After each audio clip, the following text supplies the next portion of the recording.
Red ha de venir presenta Fuente de Agua Viva.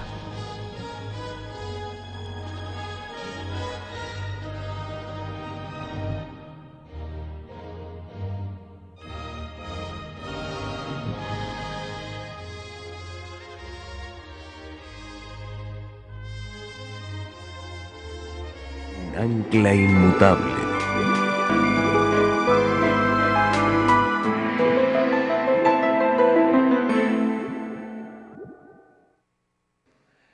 Antes de entrar a nuestro estudio esta mañana vamos a hacer lo que siempre hacemos, pedir que Dios bendiga el estudio de su palabra. Así que les invito a inclinar sus rostros conmigo para orar. Nuestro Padre, nuestro Dios, gracias por darnos la vida este día. Gracias por el privilegio de ser tus hijos y tus hijas. Gracias por tu palabra, que es una guía segura en un mundo de confusión y de rebelión. Pedimos en esta mañana, al abrir tu sagrado libro, que el Espíritu Santo, quien lo inspiró, pueda venir a explicárnoslo. Te damos gracias por escuchar nuestra oración, pues te lo pedimos en el nombre de Jesús. Amén.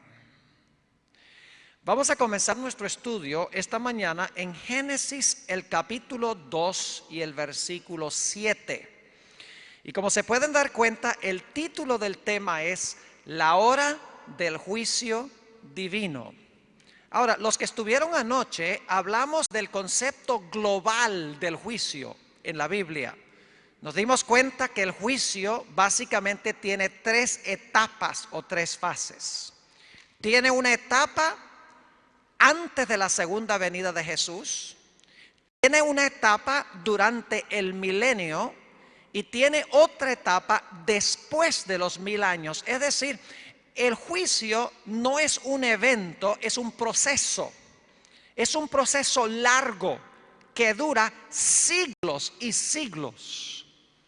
Debemos tener eso en mente cuando hablamos del concepto bíblico del juicio. Ahora, el enfoque nuestro esta mañana será específicamente en el juicio antes de la segunda venida de Jesús, lo que se conoce como el juicio investigador o el juicio preadvenimiento.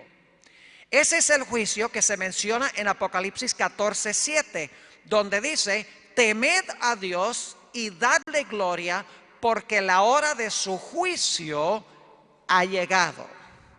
La etapa del juicio que se subraya allí es la etapa antes de la segunda venida de Jesús.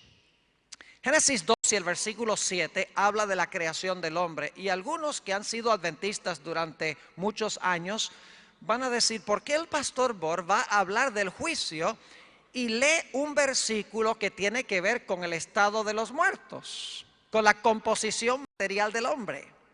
Vamos a ver que hay una relación estrecha entre la doctrina bíblica del juicio y la doctrina bíblica de lo que sucede cuando una persona muere.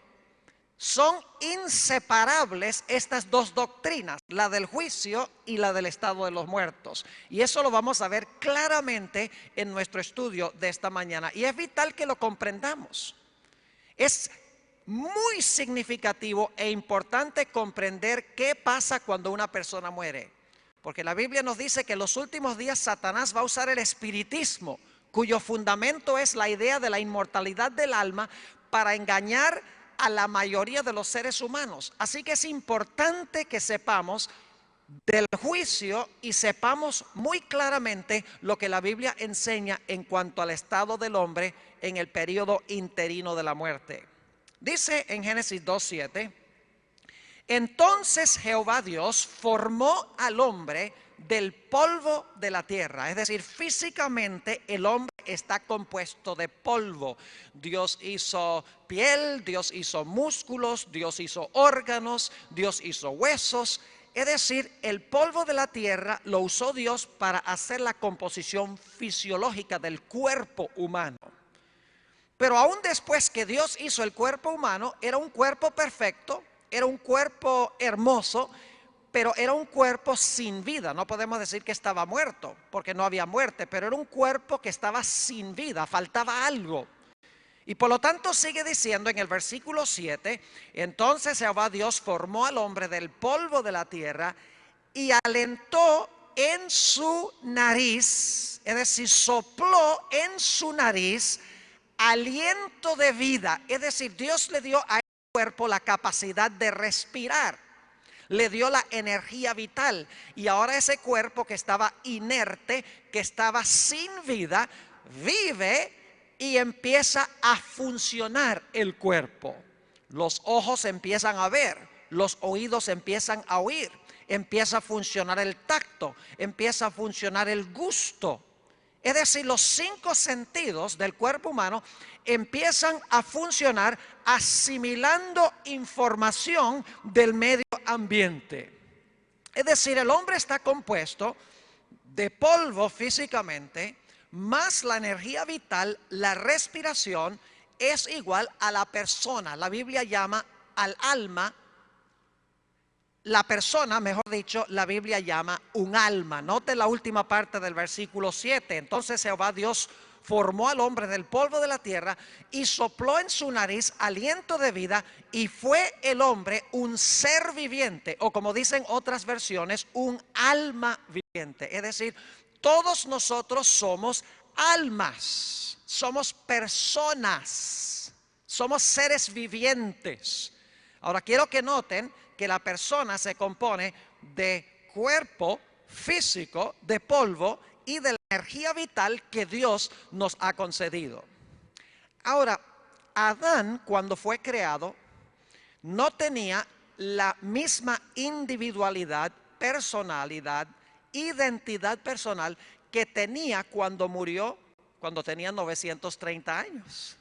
Yo quiero preguntarles, ¿creen ustedes que Adán tenía una personalidad mucho más compleja cuando murió de 930 años que cuando fue creado? ¿Creen que Adán tenía una identidad personal mucho más marcada, muy diferente cuando murió después de 930 años de vida que cuando fue creado? Es más, Dios no crea al hombre con carácter. El hombre a través del tiempo forma su carácter, a través de lo que dejamos entrar por los ojos, por los oídos, por el tacto, por el gusto, es decir, por los 5 sentidos. Nosotros formamos nuestra identidad personal, formamos nuestro carácter, formamos nuestra personalidad, nuestra individualidad. Es decir, somos lo que permitimos entrar por nuestros 5 sentidos. Y cuando Adán murió de 930 años, él tenía una identidad personal muy compleja, compuesta de todo lo que él había permitido entrar a su ser a través de sus 5 sentidos durante un periodo de 930 años. Es decir, que ahora Adán tenía una historia de 930 años acumulados de memorias y de sentimientos, de emociones, de acciones, de pensamientos, de palabras que él había acumulado durante ese periodo de 930 años. Ahora, ¿qué sucede cuando una persona muere? Vamos al libro de Eclesiastés, el capítulo 12 y el versículo 7, Eclesiastés 12 y el versículo 7 nos explica el proceso contrario de la creación. Leímos en Génesis 2:7 que Dios hizo al hombre del polvo de la tierra, alentó en su nariz el soplo de vida, el hombre llegó a ser un ser viviente. Ahora hablemos de la muerte, el proceso contrario. Dice en Eclesiastés 12 y el versículo 7, y el polvo vuelva a la tierra como era, y el espíritu vuelva a Dios que lo dio. Ahora yo les voy a decir algo en esta mañana que va a sorprender inclusive a los adventistas. El espíritu que vuelve a Dios aquí no es solamente el aliento de vida. no es solamente la fuerza vital o la respiración.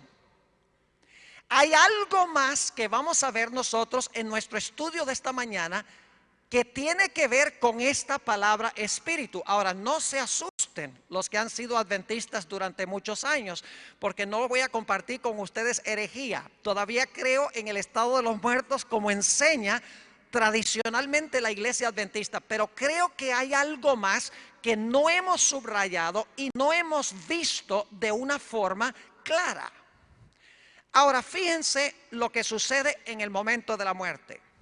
El cuerpo vuelve al polvo, la respiración sale del cuerpo, es decir, expiramos, y como resultado el cuerpo deja de funcionar.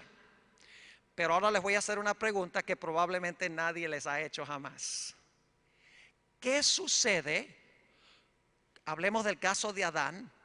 ¿Qué sucede con los 930 años de registro personal que Adán desarrolló durante el transcurso de su vida? ¿Qué pasó con el carácter de Adán cuando Adán murió? ¿Qué pasó con su identidad personal? ¿Qué sucedió con su personalidad? ¿Qué sucedió con el registro de toda su vida cuando Adán murió? Todo lo que él permitió entrar por sus ojos, entrar por sus oídos, a través del tacto, a través del gusto, a través de los 5 sentidos, el cúmulo de lo que hizo su carácter o su identidad personal. ¿Qué sucedió con eso cuando Adán murió y cuando nosotros morimos? La respuesta bíblica es muy sencilla. ¿Saben ustedes que Dios guarda en el cielo un registro exacto de cada detalle de nuestra vida?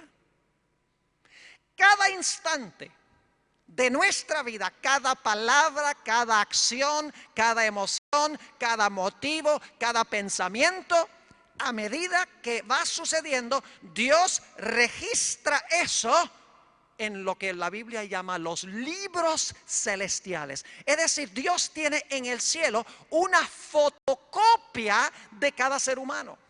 No falta nada. Dios ahora, de una forma que yo no puedo comprender su tecnología, está anotando en el cielo cada palabra que yo estoy hablando. Es más, no solo las palabras, sino que Dios está anotando los pensamientos que yo estoy teniendo que llevan a hablar las palabras. Está anotando la forma en que yo miro a cada persona que está reunida aquí en esta mañana. Es decir, Dios registra en los libros celestiales cada detalle de mi vida, desde el momento de mi concepción hasta el momento de mi muerte. Es decir, hay otro Esteban Bor en el cielo en forma escrita. Ahora quiero subrayar eso. No digan que el pastor Bor está enseñando que está en 2 lugares a la vez personalmente, porque no creo eso. Lo que sí creo es que estoy personalmente acá, pero en el cielo Dios tiene un registro exacto de quién soy yo en sus libros. Ahora quiero subrayar la palabra libros, plural. Los libros, cuando la Biblia habla de libros en plural, está hablando del registro de nuestra vida, porque Dios tiene un libro para nuestras obras, otro libro para nuestras palabras, otro libro para nuestros motivos, otro libro para nuestras emociones, otro libro para nuestros pensamientos. Es decir, Dios tiene la fotocopia de nuestra vida en libros y no falta ni un solo detalle. Vamos a anotar algunos textos bíblicos. Apocalipsis el capítulo 22. Apocalipsis el capítulo 22 y el versículo 12 nos habla de nuestras obras. Aquí está hablando de Jesús cuando venga. He aquí yo vengo pronto y mi galardón conmigo para recompensar a cada uno según fuere su obra. Si nos va a recompensar según nuestras obras, debe tener en el cielo un registro de esas obras. Y vamos a ver en Apocalipsis 20 que Dios tiene un registro exacto de todas nuestras obras, es decir, de todas nuestras acciones. Están escritas allá sin faltar absolutamente nada. Noten también lo que dice la Biblia en cuanto a nuestras palabras. El Evangelio según San Mateo, el capítulo 12 y el versículo 34 al 37. Mateo, el capítulo 12 y el versículo 34 al 37 nos habla de nuestras palabras. Dice allí nuestro Señor Jesucristo: generación de víboras, ¿cómo podéis hablar lo bueno siendo malos? Porque de la abundancia del corazón habla la boca. El hombre bueno del buen tesoro del corazón saca buenas cosas, y el hombre malo del mal tesoro saca malas cosas. Mas yo os digo que de toda palabra ociosa que hablen los hombres, de ella darán cuenta en el día del juicio. Porque por tus palabras serás justificado y por tus palabras serás condenado. Si Dios va a tomar en cuenta nuestras palabras, es porque nuestras palabras están registradas, están escritas. En Eclesiastés, el capítulo 12 y el versículo 13 y 14 nos dice no solamente que Dios tiene un registro de nuestras obras externas, sino que Dios guarda un registro de toda cosa secreta, sea buena o sea mala. Dios guarda un registro de nuestros pensamientos. Jesús dijo: cualquiera que mira a una mujer para codiciarla cometió adulterio en su corazón. Es decir, Dios guarda en sus registros también nuestros malos pensamientos, que no necesariamente fructifican en la acción. ¿Saben que la Biblia nos dice en el Salmo 56 y el versículo 8 que Dios aún guarda un registro de las lágrimas que derramamos cuando lloramos? Cada lágrima está registrada en su libro, dice ahí en el Salmo 56. Es decir, Dios tiene en el cielo un registro exacto de nosotros, tiene una biografía completa de nuestra vida. Lo que regresa a Dios no es solamente nuestra respiración, porque al fin y al cabo Dios no tiene que agarrar la respiración y guardarla allá. Lo que regresa a Dios, no solamente cuando morimos, porque cuando morimos se cierra el libro, lo que regresa a Dios cada instante de nuestra vida es el registro de nuestras acciones, nuestros pensamientos, nuestras emociones, nuestras intenciones, nuestros motivos, nuestras palabras. Todo está registrado en los libros. Hay una fotocopia allá de mi persona. Y vamos a ver que Dios tiene un propósito muy especial por el cual guarda allá un registro de cada uno de nosotros. Ahora, podríamos ilustrarlo de esta manera. Yo estoy personalmente en la tierra, pero en el cielo estoy en un libro. O estoy en libros. El Señor Jesucristo está personalmente en el cielo, pero en la tierra está en un libro. Es decir, yo estoy en dos lugares a la vez. Estoy en persona acá, pero el registro de mi vida está en los libros celestiales. Es decir, los libros tienen la fotocopia exacta de mi vida sin faltar nada. Pero la Biblia también habla del libro en singular. Libros tiene el registro de la vida. ¿Qué contiene el libro singular? Vayan conmigo a Filipenses, el capítulo 4 y el versículo 3. Vamos a hablar ahora del libro. No podemos entender el juicio al menos que comprendamos libros y libro. El libro de Filipenses, el capítulo 4 y el versículo 3. Aquí el apóstol San Pablo está hablando de varios colaboradores suyos en el ministerio. Dice allí: asimismo te ruego también a ti, compañero fiel, que ayudes a estas que combatieron juntamente conmigo en el evangelio, con Clemente también, y los demás colaboradores míos, cuyos nombres están en el libro de la vida. ¿Qué es lo que está en el libro de la vida? No las acciones, sino nombres. Noten también Apocalipsis, el capítulo 3, Apocalipsis, el capítulo 3 y el versículo 5. Apocalipsis 3 y el versículo 5. Otra referencia a lo que contiene el libro singular. Es un mensaje aquí que se da a la iglesia de Sardis. y dice lo siguiente: el que venciere será vestido de vestiduras blancas, y no borraré su nombre del libro de la vida, y confesaré su nombre delante de mi Padre y de sus ángeles. Es decir, el libro de la vida tiene nombres. Los libros tienen el registro de nuestra vida. Podríamos mencionar de paso otro ejemplo bíblico donde Moisés está en el monte Sinaí intercediendo por el pueblo que acaba de adorar al becerro de oro, y Dios ha dicho: voy a destruir a este pueblo y voy a escoger a otro pueblo y tú vas a ser el líder, Moisés. Y Moisés le dice a Dios: Señor, si tú no puedes salvar a este pueblo, borra mi nombre de tu libro. Es decir, libro singular tiene nombres, libros plural tiene la fotocopia de la vida. Desde el momento que nosotros nacemos, somos escritos en el libro, y luego Dios guarda los registros de nuestra vida. Ahora hablemos, ya habiendo entendido este asunto de qué contienen los libros y qué tiene el libro, podemos entender un poquito mejor el concepto bíblico del juicio que está realizándose ahora mismo en el cielo. Vamos un momento a 2 de Corintios, el capítulo 5 y el versículo 10. 2 de Corintios 5:10, un texto que leímos en nuestra exposición de anoche.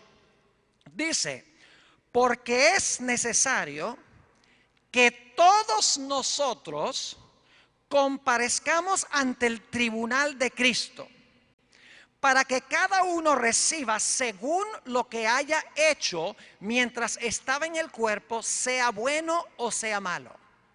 Fíjense que aquí dice que tendremos que comparecer ante el tribunal de Cristo para responder por todo lo que hemos hecho en el cuerpo, es decir, en esta existencia en la cual estamos en el presente. Para eso Dios debe llevar un registro de nuestra vida, si es que vamos a ser recompensados de acuerdo a si nuestras obras fueron buenas o fueron malas. Pero como vimos en nuestro estudio de anoche, este juicio comienza en el cielo antes que Cristo venga. Daniel 7, que vimos anoche, dice que el anciano de grande edad entró al lugar santísimo del santuario, se sentó, los libros se abrieron. Luego dice que Jesús viene a donde estaba el anciano de grande edad para desempeñar la obra de juicio. Es decir, el juicio no es en la tierra, sino en el cielo. Y no es a la segunda venida, sino que se realiza antes de la segunda venida del Señor Jesucristo. Ahora quiero referirme al caso de Adán para que podamos entender un poquito mejor este asunto. Adán, según la Biblia, murió cuando tenía 930 años. Lo pueden ver en Génesis 5. Es decir, Adán ha estado muerto aproximadamente unos 5,000 años, algo más de 5,000 años. Yo quiero preguntarles, ¿a dónde está Adán hoy? ¿Saben dónde está Adán hoy? Adán está en el cielo a través de sus registros. Pero ¿dónde está Adán personalmente? Adán personalmente ha regresado ¿al qué? Ha regresado al polvo, como dice la Biblia. Es decir, Adán personalmente está muerto, pero el registro de toda su vida, sin faltar detalle, está escrito en el cielo. Ahora escuchen lo que les voy a decir. Según el conflicto de los siglos, y se puede corroborar bíblicamente, el primero en ser juzgado en 1844 fue Adán. Porque Dios hace el juicio, comenzando con los muertos, lo hace en orden cronológico. Menos mal que no lo hace en orden alfabético, especialmente si su apellido es Ziegler, porque va a tener problemas. O si es Ziegler sería bueno, porque es de último. Pero si tiene un apellido como el mío, Bor, significa que Dios tendría que juzgarme primero, pero Dios no lo hace por orden alfabético. Dios lo hace en orden cronológico de acuerdo a cuando nacimos. Dice, empezando con los que primero vivieron en la tierra, se comienza el juicio. Es decir, el primero en ser juzgado en 1844 fue ¿quién? Adán, porque fue el primero que vivió. Ahora yo pregunto, ¿dónde estaba Adán en 1844? Estaba en el sepulcro. ¿Cuándo va a recibir Adán su recompensa? Apocalipsis 22:12 dice, Jesús, he aquí yo vengo presto y mi ¿qué? Y mi galardón conmigo. Jesús cuando venga trae el galardón. Ahora yo no sé si ustedes ven el problema aquí. Adán murió hace 5,000 años. No recibe su recompensa sino hasta que Cristo venga. Pero fue el primero en presentarse en el juicio en 1844. La pregunta es, ¿cómo pudo presentarse Adán ante el gran tribunal de Cristo en 1844 si no recibe su recompensa sino hasta que Cristo venga? Si no resucita sino hasta que Cristo venga. ¿Cómo puede haber comparecido en el juicio? La respuesta es muy sencilla. Adán se apareció en el cielo a través de ¿qué? A través de sus registros. Es decir, Adán no tuvo que ir en 1844 al cielo. Esta es la razón por la cual Dios tiene nombres en un libro y tiene el registro de la vida en los otros libros. Déjeme dramatizar lo que sucedió en 1844, cuando Jesús entró al lugar santísimo y comenzó a juzgar a los muertos. Se trajo el libro y ahí están los nombres de las personas desde el momento de su nacimiento. Y ahora Dios dice, Adán, preséntese ante el juicio. ¿Y dónde está Adán? Adán es polvo. No va a ir con Cristo sino hasta que Cristo venga. ¿Cómo se puede presentar? Bueno, los ángeles traen ¿qué cosa? Los libros, el registro de su vida. Él no tiene que ir personalmente. Él se presenta a través de la fotocopia exacta de su vida. Lo que se examina, en otras palabras, es el registro de su vida. No aparece allí personalmente. Y como vimos anoche, los muertos están en el sepulcro hasta que Cristo venga a recompensarlos. Quiere decir que en el juicio, antes de la segunda venida, en el cielo, no aparecen personalmente porque están en el sepulcro, sino que aparecen a través de sus registros. La Biblia dice que cuando Cristo venga, los muertos en Él van a resucitar. Los que están vivos, luego juntamente con ellos, van a ser arrebatados en las nubes a recibir al Señor en el aire. Es decir, los justos no van al cielo en el momento de la muerte, pero son juzgados antes de la segunda venida a través de los registros que se guardan de ellos. Permítame darles un ejemplo para que podamos entender mejor. Tenemos ese pedacito de película del asesinato de John F. Kennedy. ¿Han visto alguna vez ese pedacito de película o solamente unos pocos segundos donde se asesinó a John Kennedy? ¿Saben que eso se vendió recientemente por $2 millones, ese trocito de película? Increíble. Ahora yo quiero preguntarles, cuando ustedes en televisión ven ese trozo de película de la limusina que da la vuelta a la esquina, viene por la calle y entonces se oye el tiro y entonces se echa la cabeza atrás al presidente Kennedy. Yo quiero preguntar, cuando ustedes ven esa película, ¿Kennedy está vivo o está muerto? ¿Entienden mi pregunta? ¿Está vivo o está muerto? Siempre que hago esa pregunta, algunos dicen está vivo y otros dicen que está muerto. Porque cuando usted está viendo la película, Kennedy está ¿qué? Muerto. Pero cuando ocurrió el evento, Kennedy estaba ¿qué? Vivo. Así hace Dios. Dios tiene en el cielo podríamos decir, una película de mi vida por dentro y por fuera. En 1844 Dios trae la película. Aunque yo esté muerto, Dios trae la película. Y entre los seres celestiales, Dios muestra la película de la vida del pastor Bohr. Es toda la película que presenta mi vida mientras estuve vivo. Pero se presenta allá después de mi muerte. ¿Están entendiendo lo que estoy diciendo? Es decir, no aparezco allá en persona, sino que aparezco allá a través de los registros. Y saben que la palabra espíritu en la Biblia se refiere no solamente a la respiración, sino que la palabra espíritu se refiere a nuestra identidad personal, el registro de nuestra vida que guarda Dios en el momento de mi muerte. Lo que regresa a Dios no es solamente la respiración, lo que regresa a Dios es el registro de mi vida. Dios cierra el libro de mi biografía. Ahora alguno dirá, pastor, ¿cómo sabe usted eso? Quiero leer algunas citas muy interesantes ahora, bíblicas primero.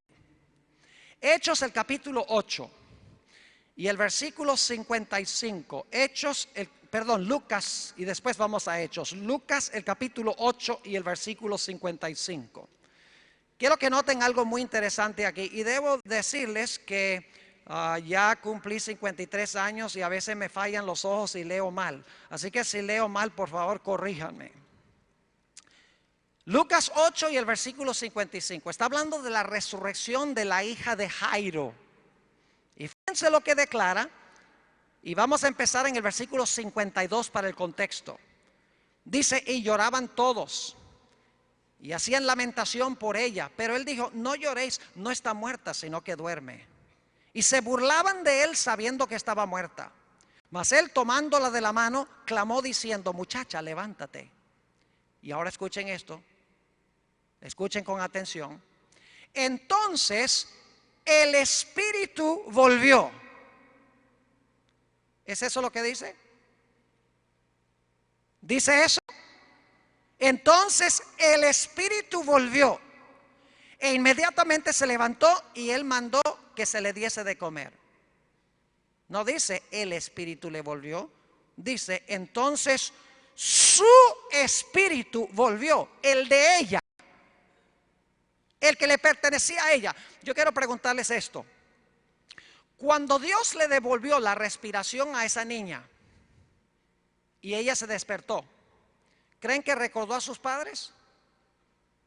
¿Creen que recordaba a sus padres? Claro que sí. Es más, el relato indica de que cuando ella se murió tenía hambre. Así que lo primero que hicieron cuando se despertó fue darle comida. Es decir, se despertó con el apetito que tenía cuando se murió. ¿Qué le devolvió Dios a esa niña? ¿Solamente la respiración? No. Le devolvió la respiración con todo el registro de su vida junto con la respiración, de tal manera que ella recibió su identidad personal. ¿Creen ustedes que recordaba a sus amiguitas con quienes jugaba? Claro que sí. ¿Creen que recordaba todos los detalles que se habían realizado de su vida de antemano? Claro que sí, porque cuando Dios le devolvió la respiración, le devolvió también el registro completo de su vida. Es decir, ella resucitó siendo ella. Ahora vamos también a Hechos de los Apóstoles, el capítulo 7 y el versículo 56. Hechos, el capítulo 7 y el versículo 56. Aquí está hablando de mi tocayo, Esteban, del martirio de Esteban. Dice en el versículo 56, y dijo, he aquí veo los cielos abiertos y al Hijo del Hombre que está a la diestra de Dios.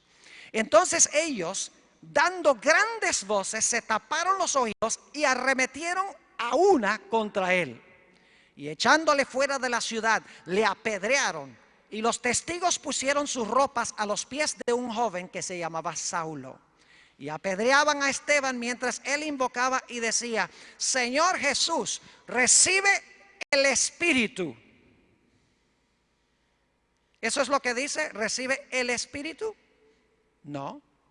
Dice Esteban, ¿recibe qué? Recibe mi Espíritu. ¿Qué está diciendo Esteban? ¿Nada cuida mi respiración? No, Esteban está diciendo, cuida mi identidad personal. Guarda todo detalle de quién soy yo. Guarda el registro de mi vida. Porque Esteban algún día va a resucitar, y cuando resucite Dios le va a devolver no solamente el aliento, sino su identidad personal. Va a ser Esteban, va a reconocer a Saulo, va a recordar los eventos que se realizaron en su vida, porque Dios le va a devolver, aunque se volvió polvo ya, Esteban ya es polvo, Dios va a hacer su cuerpo de nuevo y le va a devolver la respiración y toda la memoria de su vida. Le va a devolver el registro completo y total de su vida. Hablemos un momento de Jesús. Lucas 23 y el versículo 46. San Lucas, el capítulo 23 y el versículo 46. Está hablando de la muerte de Cristo, y fíjense qué interesante lo que dice Jesús a su Padre en la cruz. Dice allí en Lucas 23, 46, entonces Jesús, clamando a gran voz, dijo: Padre, en tus manos encomiendo el Espíritu. ¿Es eso lo que dice? No. Jesús dice: en tus manos encomiendo mi espíritu. Pregunta: cuando Jesús resucitó, ¿reconoció a los discípulos? Claro que sí. ¿Recordó los eventos de su vida con los discípulos? Claro que sí. ¿Tenía Jesús la identidad personal exacta que tuvo durante su vida, que le fue devuelta en el momento de su resurrección? Claro que sí. Dios no solamente le devolvió la respiración, sino que le devolvió el registro de su vida, su identidad personal. Ahora, habiendo leído estos textos de la Biblia, yo quiero leer un par de citas de los escritos de Elena White. La viejita, con 2 años y medio de educación primaria, entendió lo que yo estoy compartiendo con ustedes esta mañana. ¿No creen ustedes que esto es una especulación mía? La Biblia y el espíritu de profecía ambos corroboran este punto. La primera cita que quiero leer, y son 2, no son tan largas, se encuentra en el Comentario Bíblico Adventista, tomo 6, la página 1092 y 1093. Y escuchen la profundidad de este concepto. Y yo estoy usando aquí mi propia traducción. Dice allí: nuestra identidad personal es preservada en la resurrección. ¿Qué es preservada en la resurrección? ¿Nuestra qué? Nuestra identidad personal es preservada en la resurrección. Aunque no las mismas partículas de materia o sustancia material que entraron al sepulcro. Es decir, Dios no tiene que rescatar cada partícula de materia para resucitarnos. Él puede usar otra materia. Sigue diciendo: las maravillosas, ahora escuchen bien, las maravillosas obras de Dios son un misterio para el hombre. El espíritu, el carácter del hombre, regresa a Dios y allí es preservado. ¿Lo captaron? ¿Qué regresa a Dios? El espíritu, que se identifica como ¿qué? El carácter. Dice: el espíritu, el carácter del hombre regresa a Dios y allí es preservado. En la resurrección, cada hombre tendrá su propio carácter. Dios a su debido tiempo levantará a los muertos y les dará de nuevo el aliento de vida, y mandará a los huesos secos que vivan. La misma forma saldrá, pero estará libre de la enfermedad y de todo defecto. Revivirá llevando los mismos rasgos, de tal manera que amigo reconocerá a amigo. No hay ninguna ley de Dios en la naturaleza que le obligue a devolverle al hombre las idénticas partículas de materia que componían el cuerpo antes de la muerte. Dios le dará a los justos que murieron un cuerpo que le plazca a él. Es decir, Dios le va a devolver a cada ser humano su carácter. Por eso decimos que lo único que vamos a llevar al cielo es ¿qué cosa? Nuestro carácter, nuestra identidad personal. ¿Quiénes fuimos en vida? Ahora, tenemos un problemita. ¿Cuántos de ustedes tienen cosas en sus caracteres que no les gustaría llevar? ¿Tienen cosas que han hecho que no les gustaría que Dios les devolviera?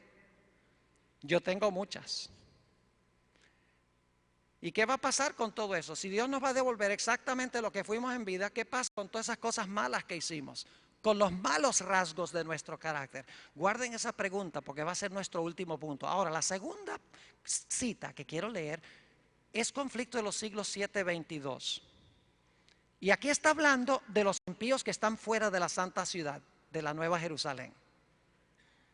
Habla de la resurrección de ellos. Noten lo que dice. Allí hay reyes y generales que conquistaron naciones, hombres valientes que nunca perdieron una batalla, guerreros soberbios y ambiciosos cuya venida hacía temblar reinos. La muerte no los cambió. Al salir de la tumba, reasumen el curso de sus pensamientos en el punto mismo en que lo dejaran. Se levantan animados por el mismo deseo de conquista que los dominaba cuando cayeron. Imagínense eso, dice que reasumen el curso de sus pensamientos en el mismo punto donde cesaron sus pensamientos cuando se murieron. Eso significa que si un individuo abrió la boca para hablar una palabra blasfema y cuando tenía la boca abierta, una flecha lo atravesó, cuando se levante va a completar la palabra. Porque los pensamientos reasumen el momento exacto a donde cesaron. Significa que Dios le devuelve a esa persona el registro exacto de su vida hasta el mismo momento de su muerte. Ese es el espíritu, el carácter que Dios le devuelve al hombre. Y es lo que se examina en el cielo. Ahora yo vuelvo a preguntar, ¿tienen ustedes algo en sus caracteres que no les gustaría que Dios les devolviera? Yo tengo muchas cosas.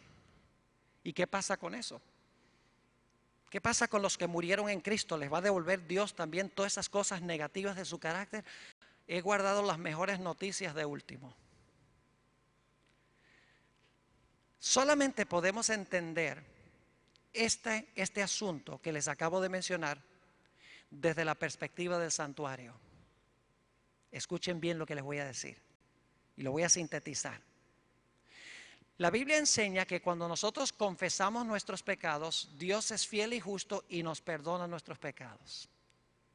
Pero esos pecados no quedan borrados del santuario. Quedan registrados en los libros. Es decir, ese acto de tu vida, ese pensamiento, esa acción mala, ese sentimiento, Dios registra eso en sus libros. Pero al lado del pecado coloca perdonado por la sangre de Cristo. Porque esta persona se arrepintió de su pecado. Perdonado está anotado allá. Es decir, nuestra mayor seguridad es tener nuestros pecados en el santuario, confesarlos, porque Dios nos perdona. Yo me puedo ir contento a la casa teniendo la seguridad del perdón, pero el pecado está registrado en los libros celestiales, porque cuando surja mi nombre en el juicio, Satanás va a acusar y va a decir, ve, el pastor Bor hizo esto, hizo lo otro, hizo lo otro. Y Dios va a decir, yo no niego que el pastor Bor haya hecho todas esas cosas, pero al lado de eso que se encuentra escrito, perdonado por la sangre del Cordero, porque por la gracia de Dios lo confesó, recibió perdón y por el poder del Espíritu Santo venció ese pecado. Y lo que va a hacer Dios, cuando surge mi nombre, todos los pecados que han sido confesados, todos los pecados que han sido perdonados, ahora van a ser borrados del registro. De tal manera que cuando Dios me devuelva mi carácter, cuando me devuelva mi identidad personal, me devolverá quién fui yo en vida, menos todo aquello que fue borrado en el juicio que yo confesé y por la gracia de Dios vencí. No son esas buenas nuevas que me va a devolver el registro, menos todos los pecados que han sido perdonados y limpiados por la sangre del Cordero. Gloria a Dios. Yo quiero terminar en esta mañana dándoles una ilustración. para que recuerden todo lo que hemos hablado. No lo van a olvidar nunca. El concepto que he compartido con ustedes lo van a recordar para siempre con la ilustración que les voy a dar. Quiero comparar al hombre con una computadora. Y hablemos en primer lugar de la computadora. Una computadora tiene su composición material, lógicamente. Tiene plástico, tiene circuitos, etc. La computadora también tiene un cerebro que desempeña todas las operaciones de la computadora. Pero usted puede tener una computadora perfecta, capaz de hacer todas sus funciones, pero al menos que usted enchufe la computadora, le dé energía a la computadora no va a funcionar. Así que la computadora física con su cerebro, por así decirlo, más la energía eléctrica hace que la computadora funcione. Lo mismo que el ser humano. El hombre está compuesto materialmente, físicamente de polvo. Y Dios, por así decirlo, enchufó al hombre, le dio su energía eléctrica. Y entonces, como la computadora, el hombre empezó a funcionar. Ahora, cuando usted tiene una computadora, usted empieza a programar la información. Le mete software, le baja información del internet, le mete información tipografiando. Es decir, usted empieza a meterle a esa computadora información. Y cuando lo hace, esa computadora toma la identidad que usted le ha dado a esa computadora. Es decir, usted puede comprar una computadora hoy. En un año no es la misma computadora, porque la computadora tiene muchísima información que usted le ha metido. Es su computadora personal. Ahora supongamos que un día hay una explosión. Usted no está en la casa. Y esa computadora está en la casa donde hay la explosión. Y la computadora se desbarata en 1.000.000 de pedazos. ¿Qué pasa con lo que estaba en la computadora? Qué desastre, dice, se perdió todo. Porque ahora la computadora no tiene energía. La computadora se desintegró. Pasa lo mismo con la computadora que con el ser humano cuando se muere. La energía eléctrica ya no está, su cuerpo se desintegra. Por esa razón es que existen los disquetes. No sé si les dicen aquí así.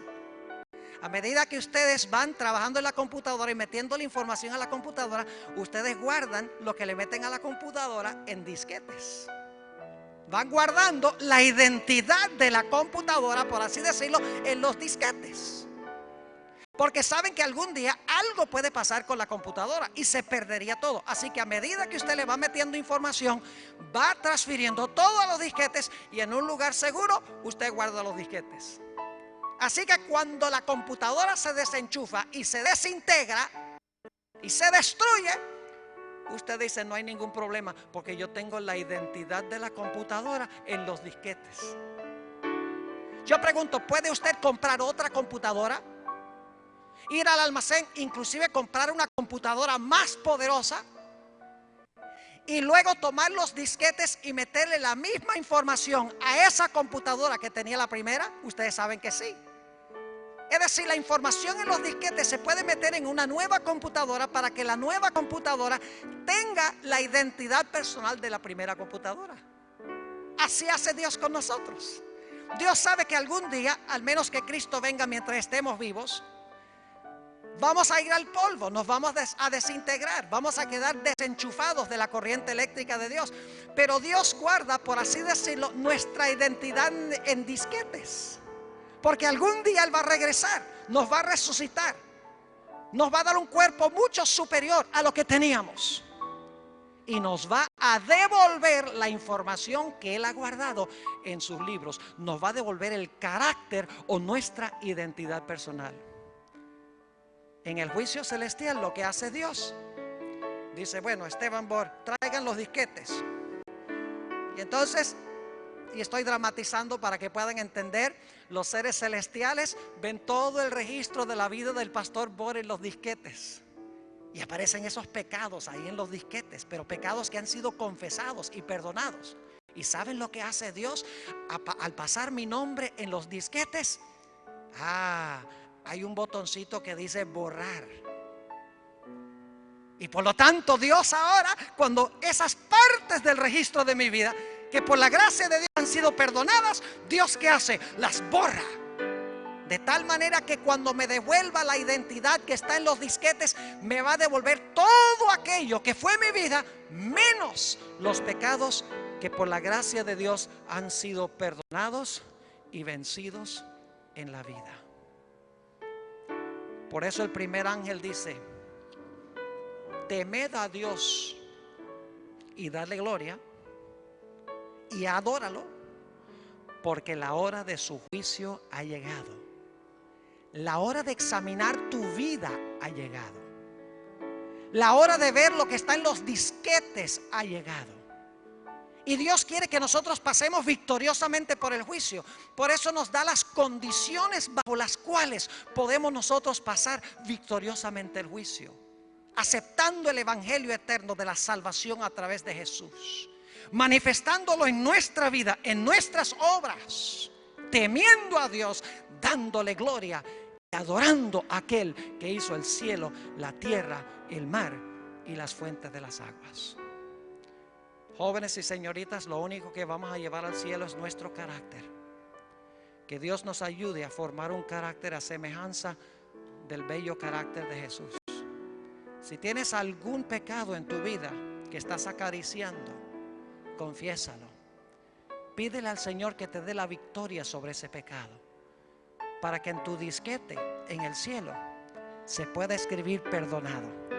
Cuando ese nombre y cuando ese pecado aparezca en el juicio, que Dios pueda decir: borren ese pecado, borren esa mala acción, ese mal pensamiento, esa mala palabra, ese mal sentimiento, bórrenlo, porque ha sido perdonado por la sangre del Cordero. Qué maravilloso Salvador tenemos nosotros. Yo quiero preguntar en esta mañana: ¿cuántos desean decirle a Jesús: Señor Jesús, te entrego mis pecados, te los doy, perdóname por haber pecado contra ti, y Señor, más que esto, dame tu Espíritu Santo para que por tu poder pueda temerte y glorificarte y adorarte en este tiempo del juicio divino? ¿Quieren que tenga una oración para pedirle eso a Dios? El perdón, la limpieza y el poder en nuestra vida. Oremos. Padre Celestial, te damos gracias, porque a pesar de que tenemos que enfrentarnos al juicio, podemos enfrentarnos con plena certidumbre de que Cristo es nuestro representante. Señor, delante de ti se encuentra esta maravillosa juventud, el personal docente, los miembros de la comunidad. Y en este momento sabemos, Señor, que estás juzgando a los muertos. Pronto pasarás a los vivos, no sabemos cuán pronto. Será cosa solemne presentarnos ante el gran tribunal supremo a través de nuestros registros. Oh Señor, te ruego que estés con cada joven, con cada señorita, con cada hermano de la comunidad, cada miembro del personal docente. Señor, borra nuestros pecados. Danos victoria sobre el pecado, para que podamos presentarnos en el juicio y seamos reconocidos sin mancha, ni arruga, ni cosa semejante. Gracias, Señor, por la seguridad de que nos devolverás nuestra identidad si llegásemos a morir, para ser hijos tuyos, no solo durante esta vida de sufrimiento, sino a través de los siglos de la eternidad. Gracias te damos por el privilegio de acercarnos a tu trono en oración, y gracias por escucharnos, porque te lo pedimos en el precioso nombre de Cristo Jesús. Amén.